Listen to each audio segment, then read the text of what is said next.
My name is Shelley, and welcome to our podcast. And I'm Ann. It's August now. But it's not quite as hot. That's right. It's still dry. Still dry. But it's not quite as hot. We've had a little bit of rain. In fact, it's raining right now. It's pretty neat, isn't it? Yeah. It's like... That's great. So we're not on our lawns today. No. Nope. We're not being crabby old ladies today. No, we're just kind of enjoying a nice little glass of rosé. Mm-hmm. This is rosé from California. Lodi? Lodi? I don't know. California. Anyway, cheers. Cheers. And so here we are. Yeah. How's your garden doing? The garden is in progress. I planted a lot. I think some of it I planted too early, I think is part of it. But I planted a lot of seeds. Some are coming up. The deer are, of course, eating everything. The clover's doing great, which was really the priority this year, was get the clover in because our yard's on a hillside and do some erosion control. That's doing great.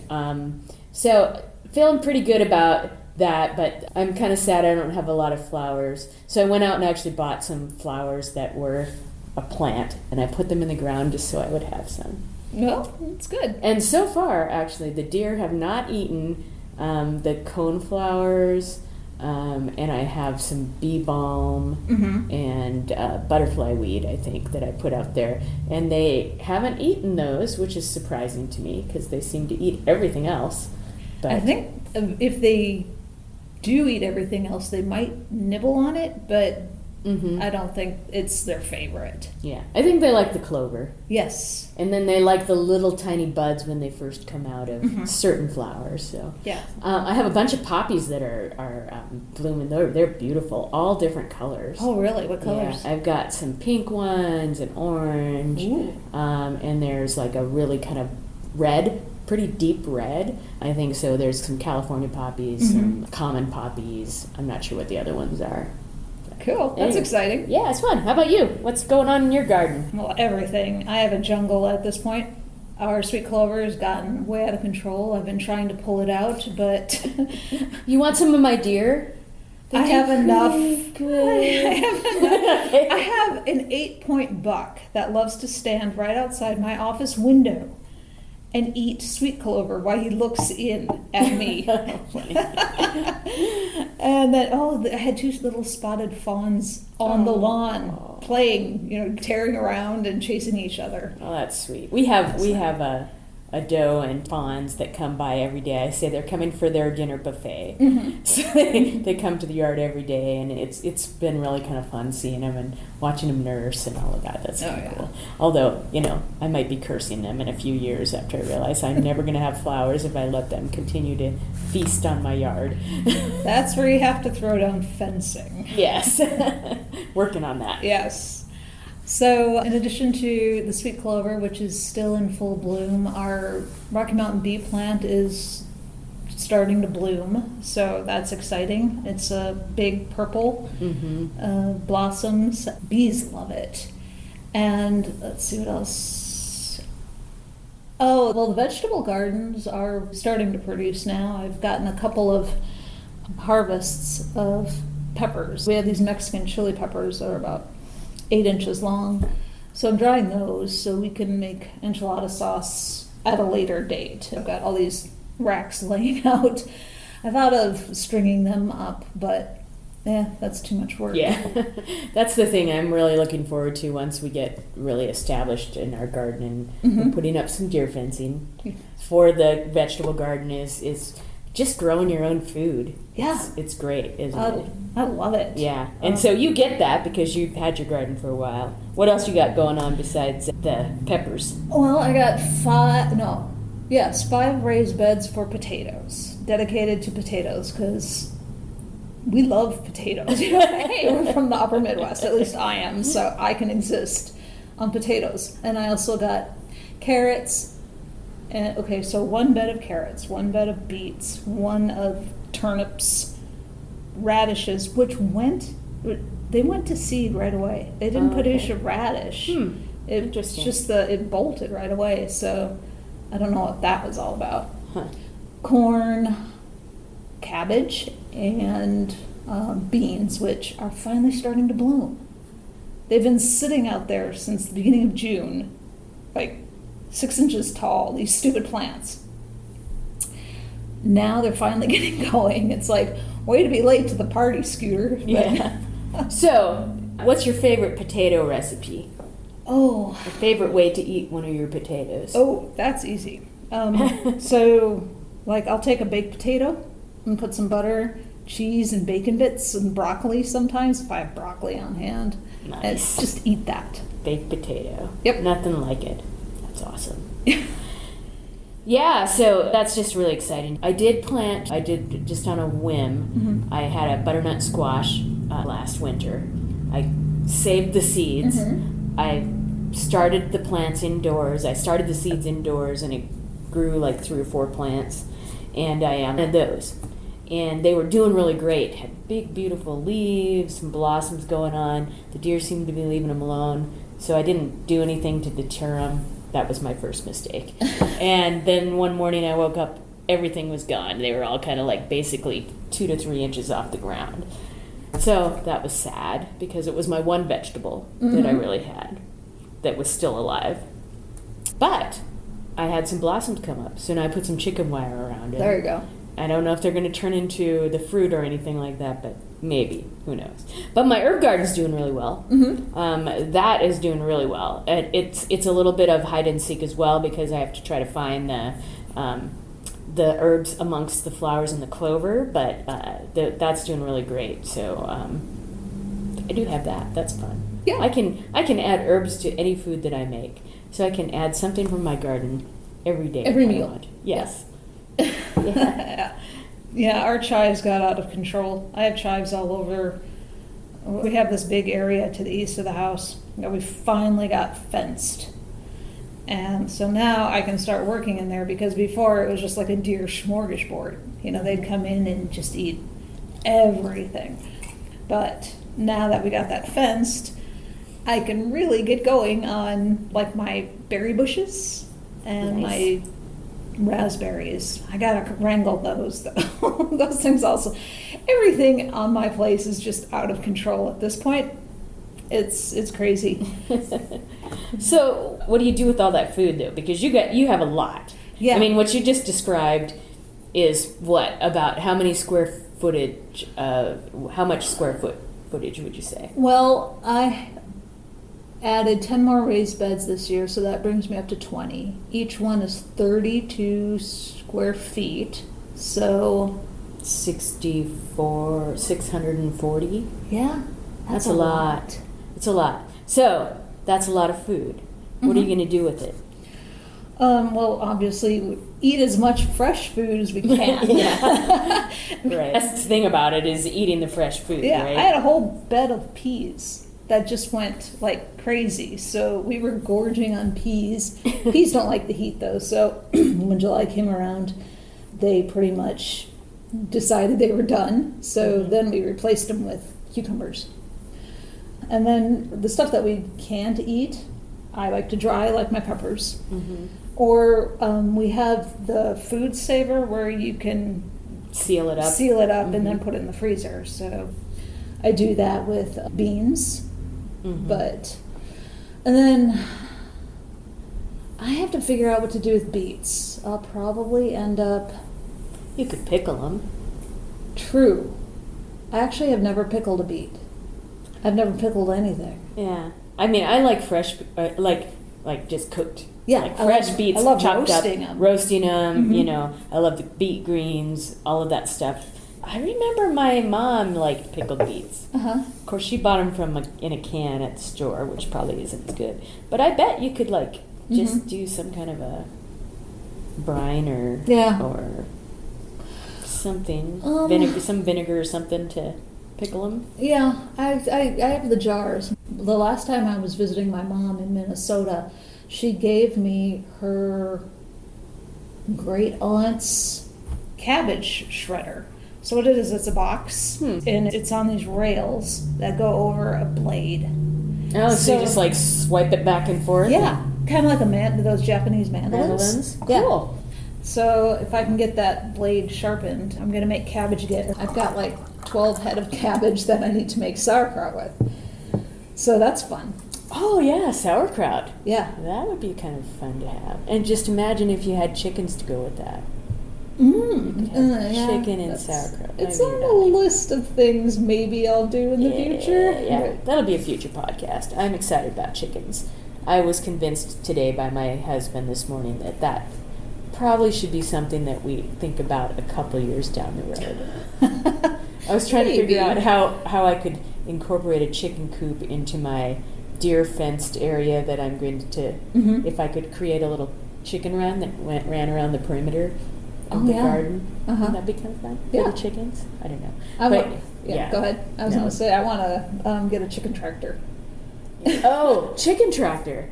Yeah, are we well, let's go. Let's do it. Let's go down this path. I was fascinated by a chicken tractor. Tell us what a chicken tractor is. A chicken tractor is pretty much a chicken coop on wheels. So you have your chicken coop with the chickens in, but because it's on wheels, you can move it to various areas, and the chickens aren't always on the same patch of dirt. So. And I suppose you could hook up a robot or something to it and just like have a remote control so you could just move them around. Well, it depends on how big, because if you want to have a big coop, you're going to need like probably a pickup or a tractor. Oh, okay. All right. To move it. I've seen some massive ones. Okay. But those are coops that hold like 50 chickens. Yeah. And I'm not going to have that many. Yeah. But it's still cool that you can move your chicken coop around. And I plan to, so we're going to start fencing the orchard next month. And maybe next year, maybe, don't hold me to this now, I'm going to get chickens. And so they can run around in the orchard and eat grasshoppers and hopefully go after the voles and the mice. And do they do that? Chickens are, yeah. Well, I knew they were carnivores as far as like eating big bugs and stuff. I didn't know they'd actually go after I've seen rodents. videos on YouTube of chickens eating mice. Wow. So. Wow.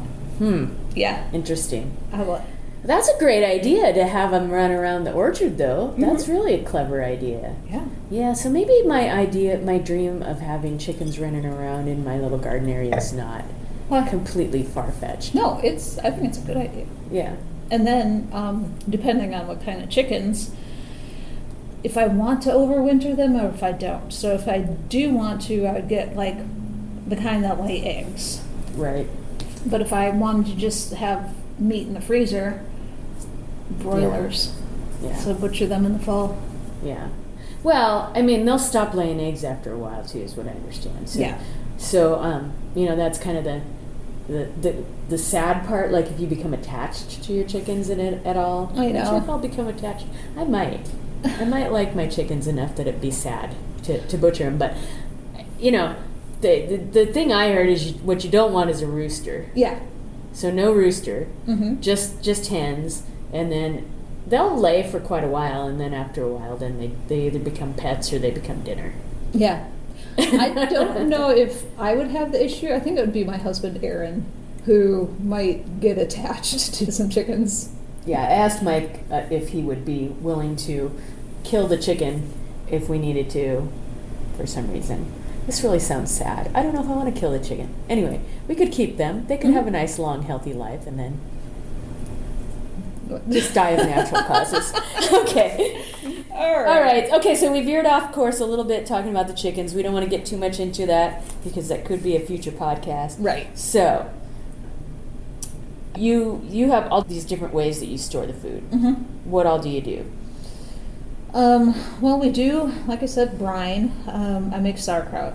And I still have some jars of sauerkraut from last year. And there's a lot of health benefits to both cabbage and, in particular, sauerkraut. Right. That really is mostly why I eat it, because it's supposed to help with your gut bacteria, probiotics. Yes. Which, yeah, I mean, great. I just need more broths to eat with it.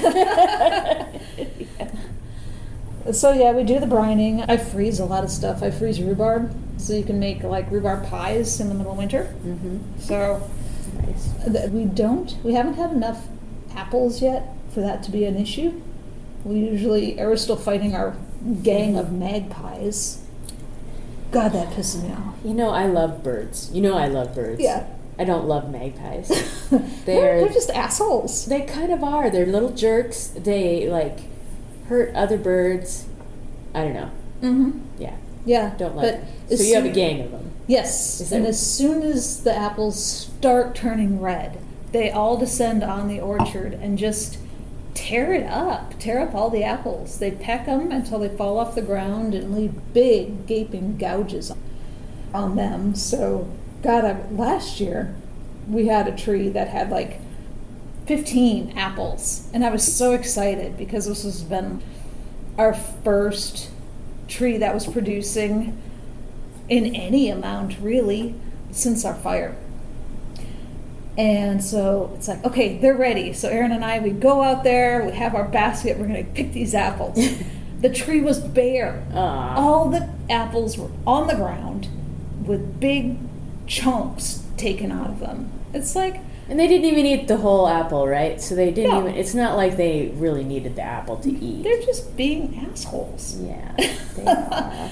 And now they're back this year. And so it's oh my God. I don't know. I'm sure that there's a purpose for a magpie, but I have yet to discover what the real value of a magpie is. If anybody knows that, let us know. Yes. Yeah, that'd be great. So, I think one of the big things that we want to talk about in this podcast was growing our own food, why we do that. Why do we garden? I mean, not just the food, but why do we garden? And the big part is really growing your own food. Right. And that saves you a lot of money, right? It does. When the garden starts producing, I rarely have to buy produce.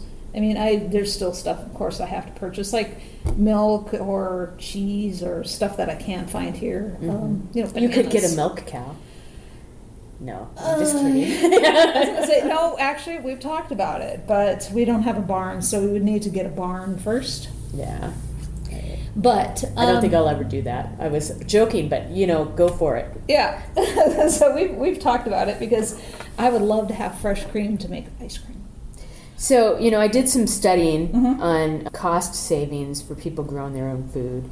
And there were several studies by the National Gardening Association, University of California, several different case studies that basically showed that yes, you will save money if you garden, if you produce your own food. Mm-hmm. That in the long run, it's going to save you money.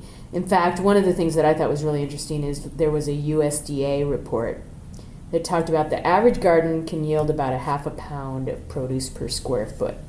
So if you imagine that all you had was a 4 foot by 8 foot, we're going to do math here. It's going to be fun, Ann. 4 foot by 8 foot raised bed, and we're going to say that produces half a pound of produce per square foot. So 4 by 8 is 32, and half a pound times 32 square feet equals 16 pounds of produce. That's a lot of produce. It is. It's a lot of produce. And these other studies show, so if that's all you did, and like you have 600 square feet, so Mm-hmm. what's that add up to? But a lot of these studies basically, depends on how big of a garden you have, obviously. But you can, if you have an average size garden, you can easily produce, $600 to $800 worth of produce every year. Yeah. And that's a huge savings to a lot of people. Mm-hmm. And especially if you're trying to eat more fresh or eat organic or eat food that you know where the source is coming from. Yeah. It's like that's not always feasible for everybody because they can't afford it. Mm-hmm. Now, the flip side to that is a lot of times we don't think about the fact that there's some upfront cost for that. But again, in the long run, all of these studies show that upfront cost can be kind of high, but there's ways to save money. You can get seeds from a friend, Mm-hmm. You don't have to go hog wild or anything in the beginning. Right. And then we don't always consider our time and labor. Our time is worth it. But the way I look at that is it's also beneficial to me health-wise. Oh, absolutely. So, Anyway, there's just something about knowing where your food comes from. Especially when you grew it yourself. Like you said, it's my time, my energy, my money is going into this. And it just tastes better knowing that my work has produced this really delicious pea or broccoli or whatever, I found a strawberry in my sea of clover the other day. It wasn't very big, but I'll tell you, it was the most delicious strawberry I've ever tasted. Isn't it? Yeah, it's fun. It's so much fun to just pick your own food and then, eat it right there. That's great. Yeah, I picked a carrot. I had the hose close by, so I just washed it off with the hose and ate it as I was walking around, admiring the flowers. Yeah, and it tastes so good. Obviously, we feel that growing your own food is the first choice. Mm-hmm. But sometimes you just can't, or it takes a while to get that established or whatever. So what's the next step? We want to buy local. Yeah. And farmers markets are usually a good source. There are some things I'm a little suspicious of. Yeah. And honestly, going to farmers market irritates me because people irritate me. There's too many people at the farmers market. Yeah. But I do like to buy organic. Mm-hmm. And one of the things at the farmers market that makes me suspicious is it gives this impression that it's organic, but it's probably not. Yeah. If it's local, that's still, I think, beneficial because I think food loses its nutritional value the longer it sits somewhere, the longer it's been transported, in a truck or anything. So it's still probably better than just going to the grocery store. Maybe. Unless the farmers market people just went to the grocery store and bought the groceries. I've often wondered because, so they've seen a certain, you've seen people rolling into Costco and filling up their carts. And then I see them at the farmer's market selling produce. And all I can think of is, really? Because they're selling like these massive, beautiful, perfect carrots. I can't grow a perfect carrot. And not only that, I think a lot of people are not local. These vendors are not local. Right. Because we went there, I think it was in June. And they already had some stuff that I know for a fact is not ready here yet. Yeah. So unless they have got greenhouses, massive greenhouses, I don't know. That and then just people with their dogs. Yeah. And like I said, I really like to buy organic because, I know personally, I think there's plenty of studies out there that show that organic food is better for you. It's better for the environment. There's less chemicals. Right. They have more sustainable farming practices, all of those good things. Mm-hmm. So certified organic food is always going to be better to me than just your standard grocery fare. However, I think there's not a lot of regulation around that. And I think people find ways around it. So now I'm very suspicious about even just going to the grocery store. Mm-hmm. And do I really trust that this is organic? And even if it is organic and they're doing their best to do what they need to do to really fit the organic, I don't know if you want to call it a movement, but what people, the ideal of what organic means.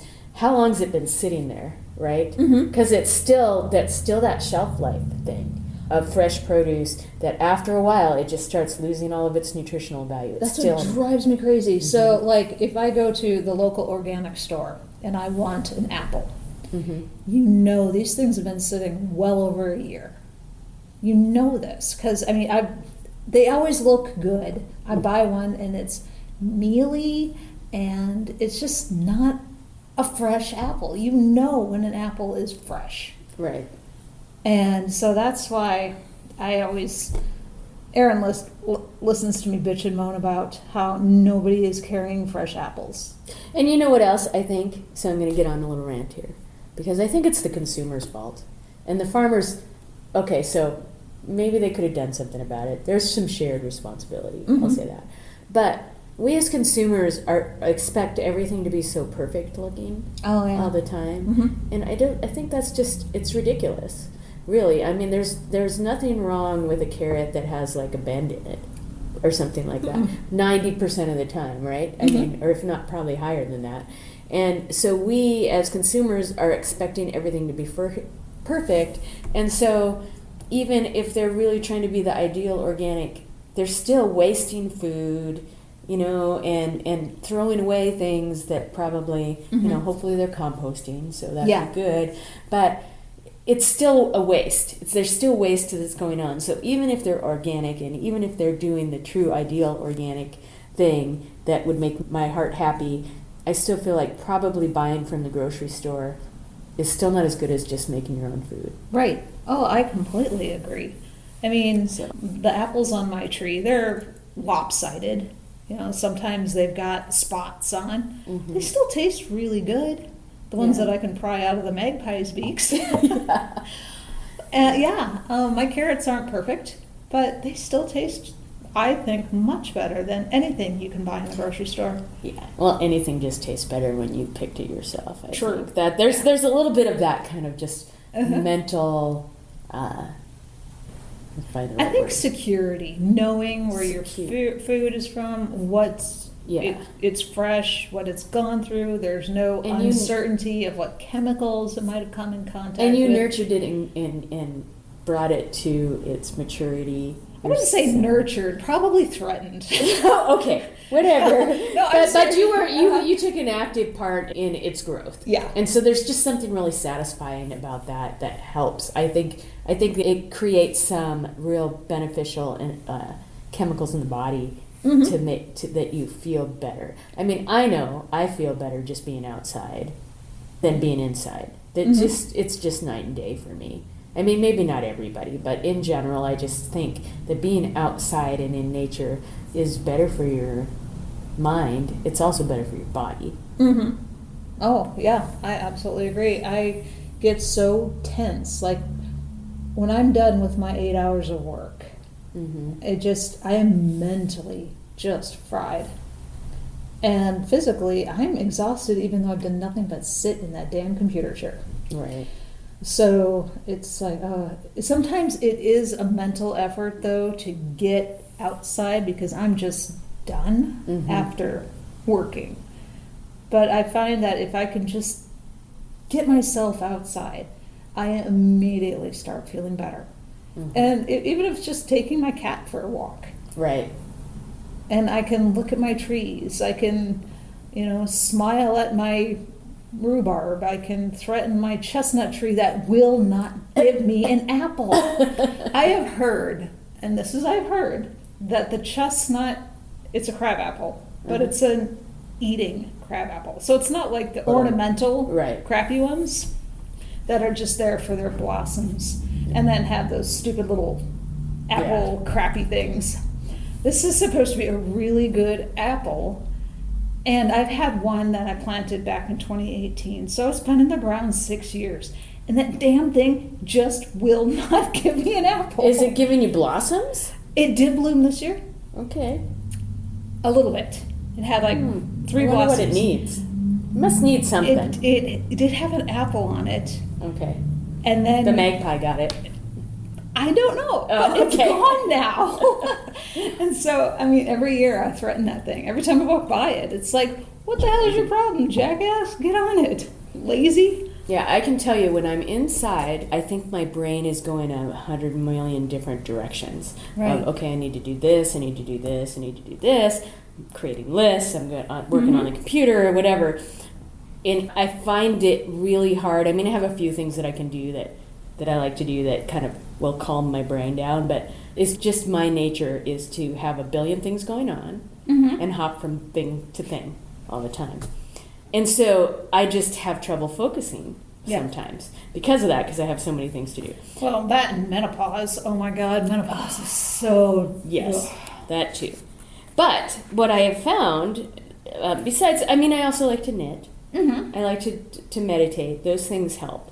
But I have found that when I go outside, all of that noise kind of goes away. Because then I'm like, I just leave it. Yeah. I just can leave it behind in general. And especially if I leave my phone in the house or whatever, it's really easy to just ignore any buzz from my smartwatch or whatever. I don't even have that on today. So, nice. but I mean, speaking of buzzing though, what I love about being outside are all the bees. All the different species, types of bees that I have. Even though my garden is like mostly clover, Bees love clover. there are so many different bees, and they make different sounds, and they behave differently. It's fun to watch them. Yeah. That's something I've found that I really like a lot. And then soon you'll start noticing moths.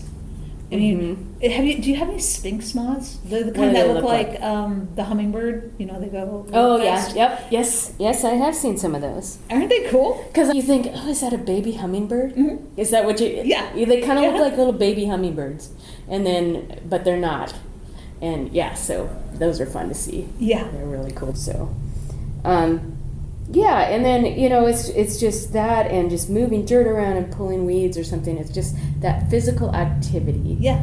Is just really satisfying, and it gives you something to focus on that's not A computer screen. not all that noise. I just like it's just a bunch of noise. It's a bunch of noise, and then I could go back and be more focused. So I mean, it's not like I just ignore it all. Well, think about it. I mean, you're giving your brain a break from like the computer screen. Like you said, you're doing like 100 things at once. This way you can focus on a single thing, and it's like a brief nap almost. And I can't even tell you how satisfying it is for me to pull weeds. I love pulling weeds. I went to a friend's house the other day and helped her pull weeds. And she kept saying, "Oh, thank you so much. I really appreciate it." Almost like it was like some great. I said, "You just don't understand how much I love to pull weeds." I do. Well, it's so satisfying for me to pull those crappy things out and toss them over into a pile. Well, I will always be very grateful that you helped me plant that row of pine trees. Yeah, that was fun too. I enjoyed that. Yeah, so I mean, pulling weeds. We talked about this the other day. Remember we talked about what is a weed? And I've been sharing this information because that gets complicated when you're a novice like me and you don't really know about gardening and all of that kind of stuff as much. I'm learning, but there's all these things that are they weeds or are they not weeds? What's a weed? And there's weeds that are good and there's weeds that are bad, So what is a weed? And I loved your definition, which you told me, which is a weed is just a plant that is growing somewhere you don't want it to grow. Right. So that's my new definition. And so if I'm pulling a plant, it's just something I don't want to grow there, and whether it's a weed or not. I might be pulling things I wish I didn't pull, but it's still very, very satisfying. I love that. Cool. All right. Let's talk about birds a little bit. So, I saw a blue heron the other day. Oh, that was cool. We had for a while something called, I'm probably going to pronounce this completely wrong, a lazuli. Okay, have you ever heard lapis lazuli, the blue? Yeah. How do you pronounce it? Exactly. Anyway, I don't know. A lazuli bunting, and it looked like a bluebird, but it's not. It's a bunting, and it's a lazuli bunting. So we had one of those. That one, yes. I have this really cool app. I don't know. Can we name drop it? Sure. It's called Merlin ID. Okay. And you can actually put it out and turn it records, and it'll identify the different birds that by the sound. Oh. And then you can pull it back and see the pictures, so you can confirm. Oh yeah, that's that one. That's that one. And so anyway, little commercial. Okay. I don't know. I'll have to try that. So Merlin. Because we hear a lot of birds that I wish I knew what they were, and I finally figured out. So in the evening, like pre-twilight to twilight, we would hear this bird, and we could never figure out what it was. And it turns out it's a nighthawk. Oh, it would start calling about that time. The sun's down, but so that I thought was really cool. So here's who I had just the other day. House finches. They're little sparrows, swallows, chickadee, nuthatch. Oh, we have a ton of goldfinches. Spotted towhees. And then we get a bunch of woodpeckers, pine siskins, robins, obviously. Flycatchers are really fun. They nest underneath our deck, and so they're kind of nice. cool. They make a really neat little sound. Lots of Canadian geese, cedar waxwings. Oh, I saw yeah. those the other day. Those are cool looking birds. Have you ever seen those? Uh-huh. Oh, yeah. All right, okay. You can't see my phone. I'm showing the pictures. Yeah, these little guys. They're so cool looking. Right. They kind of look like just brownish cardinals. Kinda, yeah. And they've got like that crest. kind of orangey Yeah. head with the Uh-huh. black. It's really striking black around their eyes. Yeah. Anyway, so I've been really kind of enjoying the birds. I've cut back on their food because they were getting a little crazy. Mm-hmm. I mean, I was paying a lot of money for food, but I feed them twice a week. I figured they need to be able to get some of their own food. Lazy birds. Yeah, they were getting pretty lazy, and I'm sure the squirrels are at it a little bit too. Oh, yeah. Not just the birds. Well, I was pulling out sweet clover out of the jungle that is one of my gardens, and get like sweet clover gets to be 4 to 5 feet tall if you let it. And unfortunately I let it. So I was in there trying to hack down some of that sweet clover, and there was this bird just scolding me. It's like, what? I mean, it's August.